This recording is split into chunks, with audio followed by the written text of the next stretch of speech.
It's OPB Politics Now for Friday, February 14th. It's Valentine's Day, and it's Oregon's birthday. Happy 166th birthday, Oregon. We're a month into this year's legislative session in Oregon. There are a lot of expectations going into this session, from the promise of a giant transportation package to passing a budget. So far, there's a lot of different ideas being thrown at the wall, and we don't really know what will stick. Today, we'll be digging into some of the early bills landing in Salem and talking about what to expect next. Welcome to the podcast. I'm OPB Politics reporter Alex Zielinski.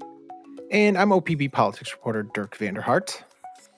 Dirk, we are 4 weeks into the session. You've been spending a lot of days wandering the halls of the Capitol down in Salem. Can you give us a sense of what the atmosphere is like down there? What's going on? You know, this is in many ways the most unpleasant part of session, at least for me as someone who's trying to make sense of what's going on. I think right now this is a legislative session. Like you said, it's less than a month old. It's still sort of searching for its identity, right? We are told about all these lofty goals from both parties, really. Things like, improving the state's housing situation, or trying to make things more affordable for Oregonians, or trying to pass a multi-billion-dollar infusion of funding for roads and bridges. There's just an ever-present list of crises out there. Folks want to tackle them. I think right now, though, none of that feels like it's really at the forefront. Like you said, this is this part of session where lawmakers are really throwing spaghetti at the wall. Thousands of bills have been filed, 3,000, 4,000. I haven't counted recently. A lot of bills at this point. History suggests only around 800 of those are ultimately going to pass. And right now, lawmakers are just sort of holding hearings on a bunch of ideas, trying to figure out what's got legs. In some cases, taking up bills everyone knows have no chance. It's exhausting. And then in the meantime, everyone has one eye on Washington, D.C., where the question of whether the state's budget is going to face a huge crisis because of cuts to federal funding from the Trump administration seems to be on everyone's mind. I think the answer to that question of if funding is cut meaningfully from D.C. is going to have a major say in what ultimately comes out of this session. Sure. Well, let's unpack some of these early bills.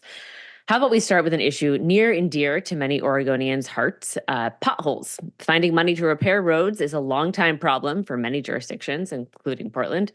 Last week, you wrote about a bill seeking to fix that issue. Tell us a little bit about it. Right. So, like I said, we are faced with thousands of bills.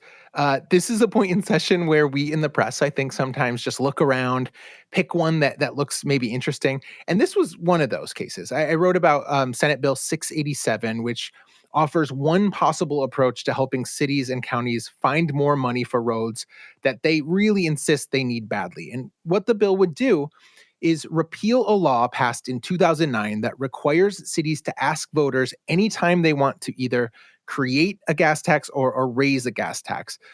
Voters in Portland will be familiar with this law because just last year they were asked to renew a gas tax that they said yes. But voters in other parts of the state have also been asked recently, and there have been mixed results. In Cottage Grove, down in Lane County, voters overwhelmingly rejected a gas tax increase last year. So, as I say, Senate Bill 687 would do away with that need for governments like Cottage Grove to ask voters permission. City councilors could just sort of take the reins themselves, say, we think we need this 6-cent gas tax. We're going to do it. Voters said no last year. Cottage Grove says it's in a place now because of that, where its roads are really just going to have to crumble without a major influx of cash. That's at least according to one city councilor I spoke with there. And it's not alone. I went out earlier this year to the town of Corbett, that is in the Columbia River Gorge, where Multnomah County was showing off all sorts of degraded roads that haven't gotten serious attention in decades. We are hearing from cities and counties that the need is extremely dire right now if they want to sort of keep up this very vital infrastructure.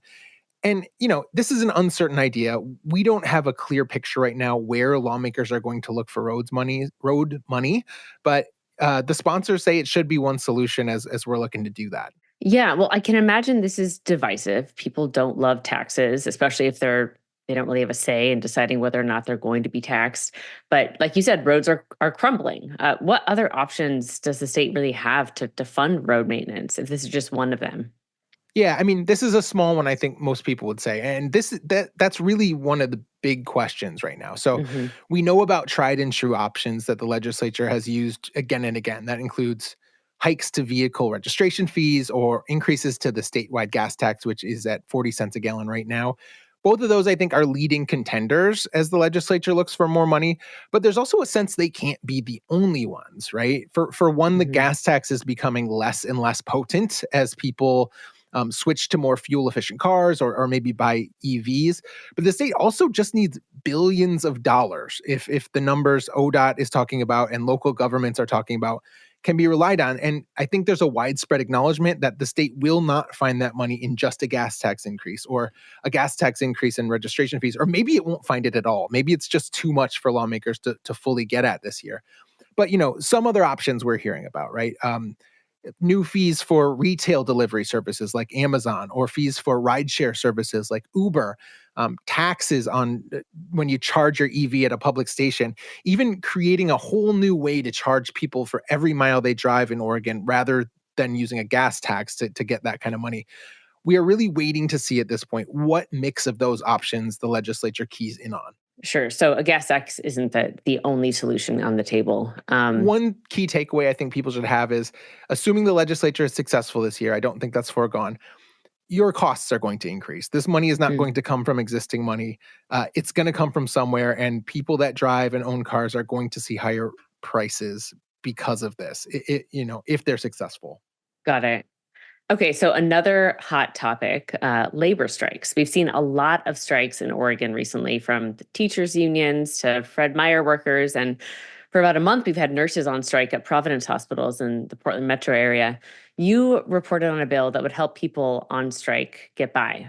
What would it do exactly? So this is a bill that is shaping up to be maybe the major battle between labor unions and employers like businesses or governments this year. It is Senate Bill 916. What it would do is allow workers who are on strike to access unemployment pay from the state. Currently, Oregon, like the vast majority of states, doesn't let people on strike tap payments from the unemployment insurance trust fund. That money is reserved for people who lose a job through no fault of their own, really, as opposed to going out on voluntary strike. But there's a movement afoot to change this. New York and New Jersey already allow these kinds of payments. And the essential argument is that workers on strike are often put in fairly dire financial situations while they're out of work. Some of them talk about needing to take out loans or find other jobs while they're striking. And labor unions argue that creates this imbalance, right? Where wealthy employers can essentially sit there and wait workers out until they are desperate and willing to accept a bad deal. Hmm. Yeah. And you reported that this bill has some Democratic support, which is no surprise. But what are the chances this bill will really go anywhere? I mean, that's a super interesting question. On the one hand, labor has a lot of allies among the Democrats who run the legislature. On the other Hmm. hand, I think this bill is being fought hard by both business groups and governments, all of whom really are worried that their costs are going to increase if striking workers can get this money. I think that's particularly notable in the case of government employers, right? So they don't pay a quarterly tax to the unemployment fund like most other businesses. They actually just reimburse the state unemployment fund for every single dollar it pays out for Hmm. employees who are on unemployment, public employees. The concern here is that at a time when a lot of local governments are facing tough budgets, right, Alex? You're covering woes in the Portland budget right now. Schools are Right. facing very tough budgets. And the concern is that this could create huge new costs for those sort of beleaguered governments if and when workers go out on strike. One last bill that you've been following has to do with elected officials getting threatening emails. Can you give us a little bit of background about why this bill is existing and kind of what lawmakers are wanting to do? Yeah, I mean, they want, or at least the people behind this bill want to have the ability to send folks to jail or maybe even prison in very pronounced cases of threats being issued. You are talking about Senate Bill 473. It's a bill that would create an entirely new crime in Oregon, which would be threatening a public official. What it really says is, in cases where people are threatening folks in elected office, whether, by email, which is pretty common, or in person or voicemail or whatever, it is a crime if two conditions are met. The first is that those threats are connected to the person's position as a public official. The second is that the person in office would reasonably believe that those threats are going to be carried out relatively soon. And, it's a bill that arises out of what a lot of public officials say is a rising instance of threats by members of the public. We heard in a hearing this week from, for instance, Senator Sarah Gelser-Bluin, who said, it's not uncommon for her to get emails that someone's going to cut off her head or burn down her house or awful things like that. And that really, very sadly, she said that really used to concern her 20 years ago when she was a new lawmaker. Now she just kind of shrugs it off in many cases because they have become so routine that she's learned that's just the way it goes.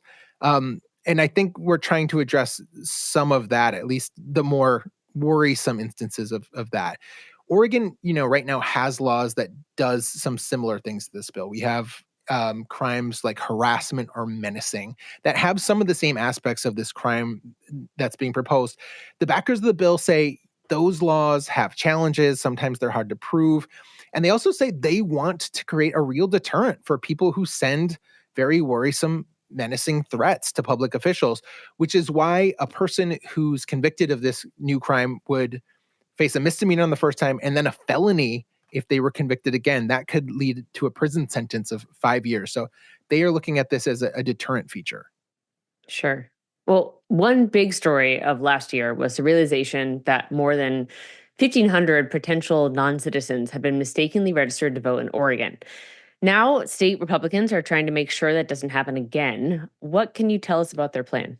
Yeah, so I mean, the GOP has voiced questions, I would say, for a long time about the state's voter registration system, including this motor voter law. That is the policy that Oregon really pioneered that says people who get a new driver's license are automatically going to be registered to vote as long as they present a proof of U.S. citizenship. You can say, I don't want to be registered to vote, but if you say nothing and you're presenting, a birth certificate or a passport when you're getting a new ID, you will automatically be registered to vote here. It's a way to sort of expand access to the franchise. But as you said, Alex, we learned last year that because of some errors at the DMV, more than 1,500, actually more than 1,600 people were registered to vote despite not showing any proof of citizenship.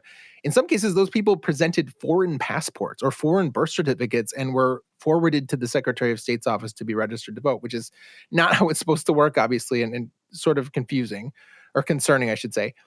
Those revelations led Governor Tina Kotek to put this automatic voter registration process on hold while the state audits the problem. But Republicans want to go farther. They're floating a number of ideas. One bill would do away with the state's motor voter law altogether. Another would require the Secretary of State's office to essentially check the DMV's work rather than taking it as gospel that the registrations they are sending along are correct. Republicans, we talk about it a lot. They're in the minority. They're in the super minority. I think these bills aren't necessarily likely to pass this year, but I think they are notable enough to cover as we sort of work through how the state is going to respond to these errors. You mentioned the audit of last year's kind of registration issue. What's the current status of that? Yeah, so there is an audit ongoing. I think it's expected in coming months. And while that audit is happening, we are not doing these automatic voter registrations. But in the meantime, we learned earlier this week of another development, which is that Secretary of State Tobias Reed, who's new to office, he wasn't around, at least in the Secretary of State's office, when all this came to light. But he's been very critical of all these errors. He has now forwarded the cases of at least 3 of the people who were registered in error to the state's Department of Justice for potential criminal prosecution. We don't have the exact details of those cases, but I think it's pretty clear what they surround. So it is illegal in Oregon to vote in an election if you aren't allowed to vote in that election. And so if people were registered, even though they didn't ask to be registered or receive a ballot, if they got a ballot, filled it out, and weren't citizens, that is potentially a criminal act. Now, the state's DOJ says it's still looking into whether to investigate these 3 cases. I think there are some arguments that maybe these people shouldn't be prosecuted, at least from some Democrats we've heard from, but that's where things stand. And we also know that the Secretary of State is looking into an additional 7 cases where non-citizens potentially voted. All right, well, let's leave it there for today. Dirk, thanks for enlightening us, as always. Thanks, Alex. This episode of OPB Politics Now was produced by Andrew Thien, and our audio engineer is Nalene Silva. Our music comes from Audio Network. We'll be back next week with more political news from across the Pacific Northwest. Until then, you can find all of OPB's reporting, including Dirk's wide-ranging reporting from Salem, at opb.org.